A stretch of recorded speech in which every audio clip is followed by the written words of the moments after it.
berjalan di hadapan kiai dan berjalan di hadapan temannya ya beda. Bukankah itu tanda keasoran?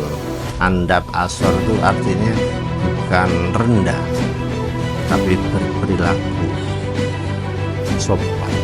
Di kalangan pesantren itu orangnya orang Jawa. Lu terus salah itu apa? Tidak salah itu apa gitu. Mau sikap ngono tok. Kok gak menyembah kiai ini? Pertama tentang tujuan pesantren itu sebagai lembaga pendidikan yang menerapkan feodalisme ya. Pesantren dituduh feodal karena praktek-praktek seperti adab yang terlalu berlebihan kepada kiainya, seperti nunduk-nunduk, terus ada jalan sambil ngesot dan lain-lain seperti itu ya. Itu bagi netizen itu ini kan praktek-praktek feodal seperti dulu-dulu tuan tanah dan budak-budaknya itu. Bagaimana melihat praktek-praktek seperti itu dalam kacamata tafsir, kacamata manjana? Iya, berakhlak itu wajib ya. Itu program pokok diutusnya Hadratul Rasul. Kita mimah makarimul akhlak. Sehingga ajaran pesantren itu memang ajaran budi pekerti yang mulia, menghormati orang mulia. Tapi tekniknya apakah itu berlebihan apa tidak, itu tidak pernah diajarkan. Tapi barangkali karena pandangan itu. Mosok rek dapurane londo koyok ngono ae dingesot-ngesoti. Apa tidak sebaiknya kalau kita di depan orang yang dimuliakan dulu? Contoh itu yang berpikiran. Tapi bagi saya lebih baik sederhana aja. Ya maaf saja. Berjalan di hadapan kiai dan berjalan di hadapan temannya ya beda lah. Berjalan di hadapan orang tua dan di hadapan adiknya, kakaknya ya beda. Siapapun sudah tahu itu. Tapi di dalam praktek zaman Hadratul Rasul itu sahabat kalau ada begini, ada yang sahabat sangat suka melihat Hadratul Rasul, melihat wajahnya, melihat itu suka apa dengan, ada sahabat yang nggak pernah mau melihat wajahnya karena saking takzimannya, nggak bisa seperti melihat, sehingga semuanya ini ada alasan. Saya pernah ada gambaran gini, sahabat tuh merundukkan kepalanya ketika di hadapan terus, seperti di atas kepalanya itu ada burung liar yang andaikan gerak sedikit itu terbang, takut terbang. Itu adalah sikap ekspresi yang dunia sejak dulu juga mengakui itu. Cuma kita aja loh terlalu dangkal melihat ndoro-ndoro dibegitukan itu. Ya sing salah ndoro itu wong Jawa sing dadi kacung-kacungan atau kenilnya atau pedononya yang memaksakan gitu biar mengambil hati. Di kalangan pesantren itu orangnya orang Jawa. Itu bukan meniru Belanda, bukan sama sekali. Itu memang sudah wataknya apa? Iya. Kalau ditanya salah ya apa? Kenapa kok tidak sing pencilaan melaku jelek-jelek gitu ya? Bukankah itu tanda keasoran? Andap asor bahasa itu. Andap asor itu artinya bukan rendah, tapi berperilaku sopan. Andap itu artinya ya endek ya. Sebuah Dalam prakteknya ada seperti sungkem, niluk-niluk dan lain-lain. Itu iya berarti tidak memang wataknya orang Jawa ketika andap asor seperti itu. Iya, Anda itu endek. Aku malah pernah tanya balik tadi itu. Lu terus salah itu apa? Enggak salah itu apa gitu loh. Mau sikap ngono tok. Toh gak menyembah kiai ini. Toh mencium dah Hadratur Rasul loh, mencium tangannya orang lain di samping dia diciumi balik-balik. Tentang kalau Gus Dur pernah punya pandangan bahwa relasi di pesantren memang bukan feodal ya. Katanya relasi berbasis berkah ya. Iya, Eh, Terus Gus Dur juga mengkritik bahwa tapi di sisi lain pesantren membatasi kebebasan berpikir. nah ini buktinya apa? Kalau saya membuktikan kemerdekaan berpikir saya bisa. Bagaimana itu?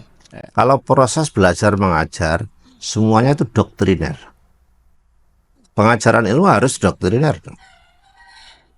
Tetapi ketika pengembangan pemikiran sudah sama pemikiran, lihat Hadratus Syekh memang diterima oleh ulama lain. Bahas kentongan aja dijawab dan nggak gimana-gimana.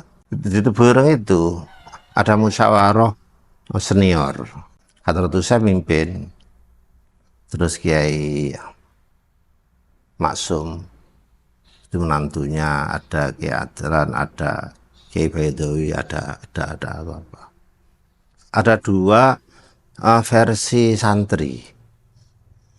Yang satu versi terbuka biasa, menghormat tapi tetap dengan terbuka. Tapi ada yang versi menghormat dan merunduk, terus gak wani apa-apa, karena memandang kepada guru itu totalitas. Yang totalitas ini contohnya Kiai Baidowi. Itu yang akhirnya di MG itu kan Kiai Baidowi itu. Kiai Baidowi itu menantunya. Satunya Kiai Maksum, penulis Sorof itu apa istilah, terus Durus Falakiyah. Ya, Sansuri pernah cerita ke saya bahwa halakoh yang di Serami Masjid itu dipimpin sendiri Hadratus Syekh. Khiwar apa ya? Dialog ya. Itu yang paling ramai ketika dengan Kiai Ali Maksum. Yang paling ngengkel lah itu. Tapi yang paling dilu itu Kiai itu. Dengan ekspresi yang berbeda tapi sama-sama takdim. Iya, sama-sama takdimnya. Tetapi ada efek lain. Kiai Baidowi itu alim, justru dipasrai memegang pengajaran ngaji ke santri senior seperti Balawo dan lain-lain, itu diserahkan Kiai Baidowi. Dari dia tunduk itu memang keilmuannya memaksa membentuk dirinya tunduk begitu. Padi semakin berisi semakin betul. Ta'adubannya tinggi. Itu Kiai Baidowi. Karena Kiai Maksum Ali itu banyak bersinggungan dengan publik ya. Jadi beberapa hal sampai kelebihan falaknya tinggi itu dibiarkan oleh Hadratus Syekh. Ya, bisa membuktikan tentang Yang satunya takdim dengan caranya ya, ketawaduannya itu. Satunya takdim dengan cara keterbukaan. Intinya sama-sama takdim tapi dengan Iya, beda. Jika ada guru atau kiai itu melakukan kesalahan, itu kan biasanya langsung ini bagaimana ini gitu. Tapi sebagai seorang murid itu bagaimana, atau sebagai seorang santri bagaimana menanggapi hal seperti itu? Ya, siapapun yang salah ya harus diingatkan lah. Tapi persoalan ini piye carane ngeling. Kalau kepada orang tua, kepada guru, ya gak sama lah kalau kepada adik. Tetap itu aja. Nah, Harus ada diingatkan tapi dengan beda. Beda.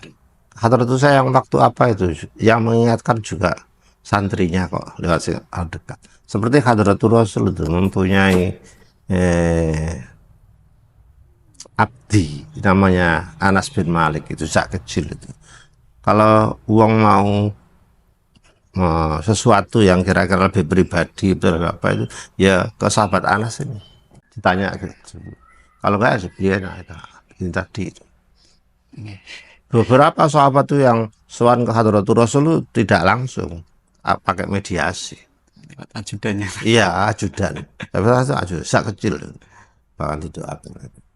Dan seperti itu memang dalam perjalanannya memang selalu ada hal seperti itu. Iya, dan begini. Hadratul Rasul itu kan orang besar. Jadi harus mempunyai banyak ajudan, sekretaris. Makanya saya itu kalau menyoroti kenapa istri Rasulullah banyak. Karena untuk menampung informasi agama itu berbeda-beda. Ada yang di sini tapi nggak ada di sini. Ada di A tapi nggak ada di C.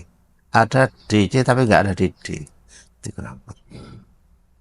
Dan masing-masing karakter itu Hadratul Rasul penyikapannya berbeda. Terus aku gak takokno Aisyah saja itu kan ada. Barang oh iya itu gini loh gitu. Oh sak pirang-pirang hadis begitu. Bagaimana mungkin Imamuna Abu Hanifah